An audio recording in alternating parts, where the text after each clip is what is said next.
ప్రజాభవన్ కు తెలుగు తెలంగాణ సీఎంలు ఇద్దరు కూడా చేరుకుంటున్నారు. రైట్, దీనికి సంబంధించి మరిన్ని పూర్తి వివరాలు మా ప్రతినిధి శ్రీచరణ్ అందిస్తారు. శ్రీచరణ్, మరికొన్ని క్షణాల్లో కొన్ని సెకండ్లలోనే ఆంధ్రప్రదేశ్ ముఖ్యమంత్రి నారా చంద్రబాబు నాయుడు కూడా ఇక్కడ ప్రజాభవన్ కి చేరుకోబోతున్నారు.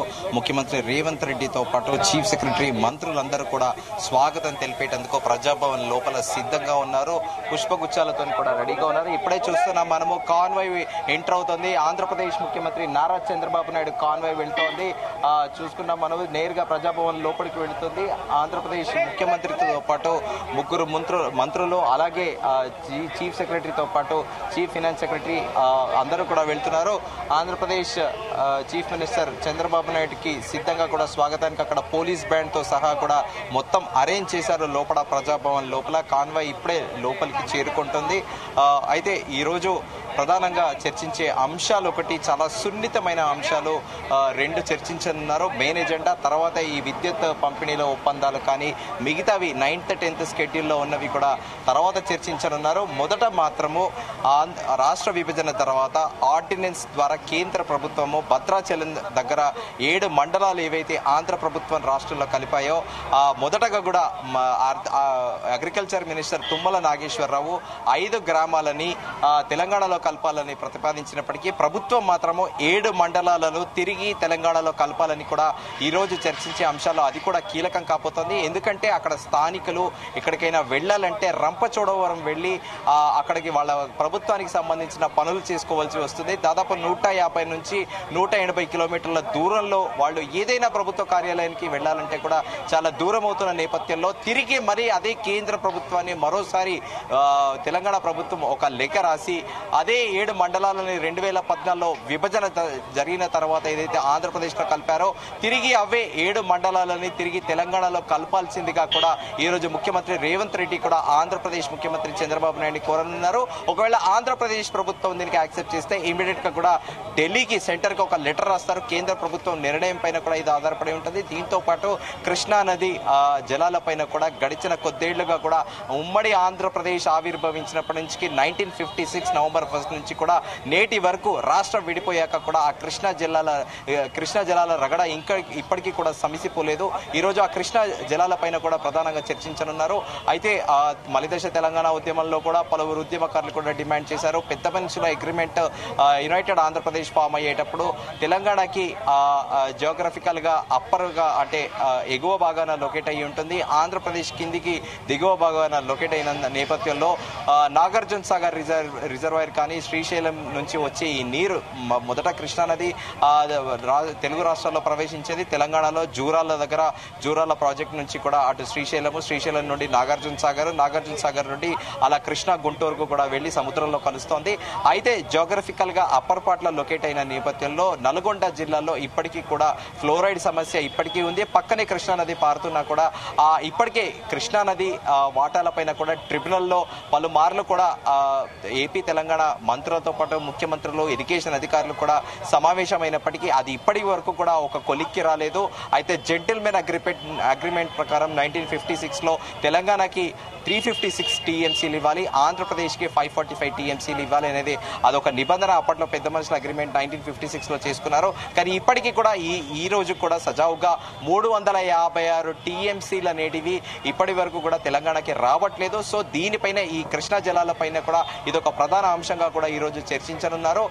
అయితే గత చరిత్రకారులు కూడా చెబుతుంటారు, ఎప్పుడైతే భారతదేశ మొదటి ప్రధాని జవహర్లాల్ నెహ్రూ నాగార్జున సాగర్ ప్రాజెక్ట్ ఏదైతే డిజైన్ చేశారో అది వాస్తవికంగా ఎలేశ్వరం అనే ప్లేస్ లో 18 కిలోమీటర్ల ఎగువ భాగాన నిర్మించాల్సి ఉంది. కానీ అప్పట్లో దాన్ని రీడిజైన్ చేసి 18 కిలోమీటర్ల కిందికి కట్టడంతో అది నేరుగా లోతట్టు ప్రాంతాల్లో ఉన్న అటు కృష్ణా జిల్లా జగ్గయ్యపేట వయా కృష్ణా జిల్లాతో పాటు గుంటూరు జిల్లాకి నీళ్లు వెళుతున్నాయి. కానీ అదే తెలంగాణలో నల్గొండ జిల్లాలో ఫ్లోరైడ్ బాధితులు ఇప్పటికి కూడా ఇబ్బంది పడుతున్నారు. పక్కనే కృష్ణానది నది వెళుతున్నా కూడా ఆ నీళ్లు వాడుకోలేని దుస్థితి తెలంగాణ రాష్ట్రానికి ఉన్న నేపథ్యంలో ఈ రోజు కృష్ణా జలాలపైనే మేజర్ గా ఒక చర్చ జరిగే అవకాశం ఉందని కూడా ప్రస్తుతం ప్రభుత్వ వర్గాలు తెలుపుతున్నాయి. హిమబిందు, రైట్, అలాగే అంటే శ్రీచరణ్, ఏపీకి రావాల్సిన అంటే షెడ్యూల్ ఆస్తులు 9, 10 విషయం తేల్చకుండానే అంటే గతంలో ఓటుకు నోటు కేసులో కూడా చంద్రబాబు నాయుడు హైదరాబాద్ ట్వీట్ చేసింది. ఆ విషయాలన్నీ కూడా ఇంకా తేలలేదంటూ కూడా ఇందాకే మనం చూసాం, ఒక ట్వీట్ కూడా చేయడం జరిగింది శ్రీచరణ్. ఓటుకు నోటు కేసు అనేది కంప్లీట్ గా అది రాజకీయంతో ముడిపడిన అంశము. అది సుప్రీంకోర్టు తేల్చనుంది. ఆ సుప్రీంకోర్టు ఏది డైరెక్షన్స్ ఇస్తుందో దాని ప్రకారం కూడా చట్టాలు అనేటివి పనిచేస్తాయి. దాని గురించి మనం ముందుగానే దాని గురించి మాట్లాడలేము. ఇట్స్ అ ప్రీమెచ్యూర్ బేబీ అంటారు. ముందుగానే దాని గురించి మనం కోర్టు ఎలాంటి డైరెక్షన్స్ ఇస్తుంది, అది దాంట్లో వాస్తవాలు ఏమి ఉన్నాయి, ఏం జరిగింది అసలు అనేది, ఆ వాస్తవాలు అనేది సుప్రీంకోర్టు నిజ నిర్ధారణ చేయవలసి ఉంది. సో మనము ఆ న్యాయశాఖకు సంబంధించిన ఇష్యూస్, ఆ ఓటుకు నోటుకు సంబంధించింది సుప్రీంకోర్టు తీర్పు ఇవ్వనంత వరకు కూడా అది రాజకీయంగా అది వైసీపీ టీడీపీని ఆరోపించడం సర్వసాధారణము. కానీ ఇప్పుడు ఓటుకు నోటు కేసుకు సంబంధించి అది పర్సనల్ గా అది ముఖ్యమంత్రి రేవంత్ రెడ్డికితో పాటు ఆంధ్రప్రదేశ్ ముఖ్యమంత్రి నారా చంద్రబాబు నాయుడుకి గతంలో ఇద్దరు ఒకే పార్టీలో ఉన్నారు. ఆయనకి గురు శిష్యుల సంబంధం ఉన్న నేపథ్యంలో అదేదైనా డైలాగ్ ఉంటే వాళ్ళు పర్సనల్ రూమ్ లో పర్సనల్ గా డిస్కస్ చేసుకుంటారు. కానీ ఈ రోజు జరిగే అంశాలు మాత్రము ఖచ్చితంగా కూడా ఇటు ఆంధ్రప్రదేశ్ ప్రభుత్వ వర్గాలతో పాటు తెలంగాణ ప్రభుత్వ వర్గాలు చెప్తుంది ఏంటంటే, విభజన చట్టంలోని పీఠముడి చిక్కని అంశాలు ఏవైతే ఉన్నాయో ఇప్పటి వరకు కూడా పరిష్కారం కానివి వాటిపైనే ప్రత్యేకంగా ఫోకస్ పెట్టారు. వాటి 9th 10th షెడ్యూల్ ఇష్యూసే ప్రధానంగా ఫోకస్ చేయనున్నారు. ఇది అయిపోయిన తర్వాతనే ఏదైనా పర్సనల్ గా వాళ్లకున్న ర్యాపోర్టు గతంలో కదా ఆంధ్రప్రదేశ్ ముఖ్యమంత్రి నారా చంద్రబాబు నాయుడు టీడీపీలో మొదటిసారిగా కూడా రేవంత్ రెడ్డికి ఎమ్మెల్యేగా ఇప్పటి ముఖ్యమంత్రి రేవంత్ రెడ్డికి ఎమ్మెల్యే టికెట్ ఇచ్చిన విషయం తెలిసిందే. అలా పాత సంబంధంతో, ఆ గురు శిష్యుల సంబంధంతో ఏదైనా పర్సనల్ గా మాట్లాడుకుంటే సమావేశం అనంతరం కూడా మాట్లాడుకుంటారు. కానీ ఆ ఓటుకు నోటు కేసు అనేది ఇప్పటికైతే ఇవాళ చర్చించే అంశం అయితే అది కానే కాదని చెప్పుకోవాలి. హిమబిందు ఇప్పుడే ఆంధ్రప్రదేశ్ ముఖ్యమంత్రి నారా చంద్రబాబు నాయుడుకి ప్రభుత్వ వర్గాలు తెలంగాణ ప్రభుత్వం తరఫున ఘన స్వాగతం పలికారు. ముఖ్యమంత్రి రేవంత్ రెడ్డితో పాటు మంత్రులు పొన్నం ప్రభాకర్, ఐటీ శాఖ మంత్రి శ్రీధర్ బాబు అందరూ కూడా ఘన స్వాగతం పలికారు. ప్రస్తుతం లోపల కలివిడిగా కూడా అందరూ పరిచయ కార్యక్రమం జరుగుతోంది. మరోసారి కూడా ఒకే వేదిక పైన రెండు రాష్ట్రాల ముఖ్యమంత్రులు కూడా ప్రస్తుతము కాసేపట్లో కూడా భేటీ కాబోతున్నారు. ప్రస్తుతం ఒక కార్డియల్ గా హలో హాయ్ అని కూడా ఒక ఇంట్రొడక్షన్ అన్న చందన కూడా లోపల కార్డియల్ గా మీటింగ్ జరుగుతోంది. సో కీలకంగా మరి కాసేపట్లో కూడా సమావేశం ప్రారంభం కానుంది. ఆంధ్రప్రదేశ్ రాష్ట్ర విభజన జరిగాక ఆంధ్రప్రదేశ్ మొదటి నుంచి కూడా ఒకటి డిమాండ్ చేస్తోంది.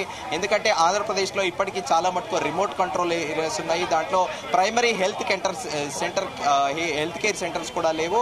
సో రాష్ట్ర విభజన జరిగిన తర్వాత కూడా కేంద్ర ప్రభుత్వాన్ని పలుమార్లు కూడా ప్రత్యేక హోదా గురించి డిమాండ్ కూడా చేస్తూ వస్తున్నారు. దీంతో పాటు హైదరాబాద్ రాజధానిగా దాదాపు సుదీర్ఘంగా 60 ఏళ్ల పాటు, దాదాపు 58 సంవత్సరాల పాటు హైదరాబాద్ రాజధానిగా కూడా ఉమ్మడి ఆంధ్రప్రదేశ్ ఉంటే, రాష్ట్ర విభజన జరిగిన తర్వాత కూడా 10 సంవత్సరాల పాటు ఉమ్మడి రాజధానిగా కూడా హైదరాబాద్ ఉన్న నేపథ్యంలో మొన్న జూన్ 2వ తేదీ నుంచే తెలంగాణ ఆధీనంలోకి ఆంధ్రప్రదేశ్ కి సంబంధించిన ఆంధ్రప్రదేశ్ ఇప్పటి వరకు కూడా ఏవేవైతే ప్రభుత్వ వసతి గృహాలు కానీ మిగతా ప్రాపర్టీలన్నీ కూడా తెలంగాణ ప్రభుత్వ ఆధీనంలోకి వచ్చాయి.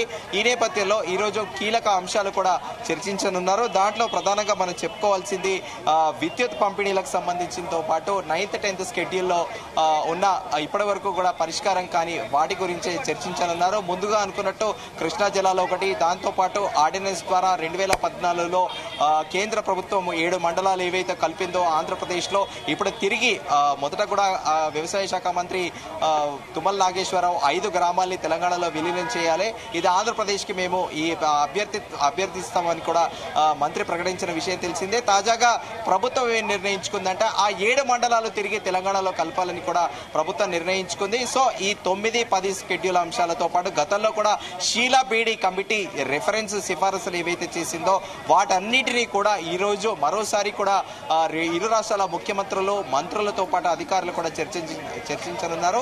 దానితో పాటు విద్యుత్ కి సంబంధించిన బకాయిలు తెలంగాణకి 24,000 కోట్ల రూపాయలు ఆంధ్రప్రదేశ్ ఇవ్వాల్సిందిగా కూడా తెలంగాణ ప్రభుత్వం డిమాండ్ చేస్తోంది. కానీ ఆంధ్రప్రదేశ్ మాత్రం 7,000 కోట్లు తెలంగాణనే ఇవ్వాలని కూడా చెబుతోంది. సో ఈ పీఠముడి చిక్కుముడి ఏవైతే సమస్యలు ఉన్నాయో ఇప్పటి వరకు కూడా పరిష్కారం కానివి వాటిపైనే కూడా ప్రధానంగా చర్చించనున్నారు. సో లోపల దాదాపు సుదీర్ఘంగా గంట పాటు కూడా సమావేశం జరిగే అవకాశం ఉంది. అయితే ఇరువురు రాష్ట్ర ముఖ్యమంత్రులు కూడా పరస్పరం ఉత్తరాలు కూడా రాసుకున్న విషయం తెలిసిందే. మొదటగా ఆంధ్రప్రదేశ్ ముఖ్యమంత్రి నారా చంద్రబాబు నాయుడు ఉత్తరం రాశారు. నేను మిమ్మల్ని కలవాలి ఇవ్వాలనుకుంటున్నాను.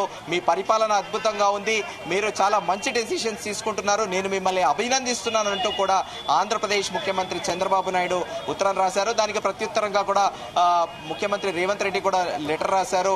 మీరు రాసిన లెటర్ కి చాలా థ్యాంక్స్, డెఫినెట్ గా మనము కలుద్దాము, రాష్ట్ర విభజనకి సంబంధించిన పెండింగ్ లో ఉన్న అంశాలన్నింటినీ కూడా చర్చిద్దాము, రెండు రాష్ట్రాలకు కార్డియల్ రిలేషన్షిప్స్ మెయింటైన్ చేద్దాము, పెండింగ్ లో ఉన్న అంశాలన్నీ పరిష్కరించుకుందాము, రెండు రాష్ట్రాల మధ్య సయోధ్య కూడా నడుద్దామంటూ కూడా ముఖ్యమంత్రి రేవంత్ రెడ్డి లేఖ రాసిన విషయం తెలిసిందే. దానిలో వాళ్ళు ఏవైతే లేఖలో పొందపరిచిన అంశాలు ఏవైతే ఉన్నాయో అవే ఈ రోజు డిస్కస్ చేయనున్నారు.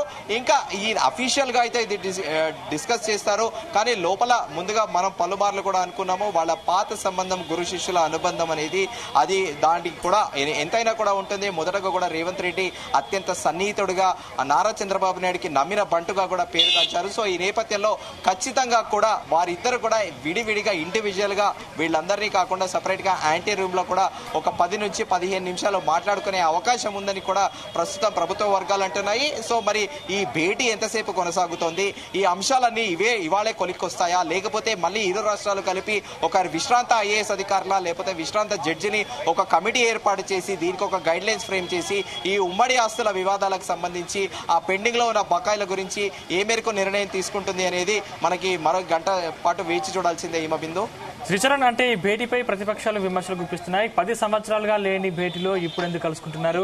ఆ గురు శిష్యుల భేటీలో విభజన సమస్యల మీద చర్చిస్తే మంచిదే, కానీ తెలంగాణను నాశనం చేస్తే చర్యలు చేయొద్దని హెచ్చరిస్తున్నారు. అంటే ఈ భేటీలో ఎటువంటి నిర్ణయాలు తీసుకోబోతున్నారు? ముఖ్యంగా ఈ భేటీకి సంబంధించి తెలంగాణ ప్రజలు కానీ బీఆర్ఎస్ నేతలు కానీ ఏ విధంగా రియాక్ట్ అయ్యే అవకాశం ఉంది? బేసిక్ గా బీజేపీ ఎల్పీ నేత ఏలేటి మహేశ్వర్ రెడ్డి ఇప్పటికే కూడా ప్రకటించారు. ఆయన ప్రెస్ కాన్ఫరెన్స్ పెట్టి మరి కూడా మీరు సమావేశాలు పెట్టుకోండి, కానీ తెలంగాణ విషయాల్లో ఏ విషయాల్లో కూడా రాజీ పడకూడదు, తెలంగాణకు సంబంధించిన ప్రతి ఏ విషయం కూడా నష్టపోకూడదు అని కరాఖండిగా కూడా చెప్పారు.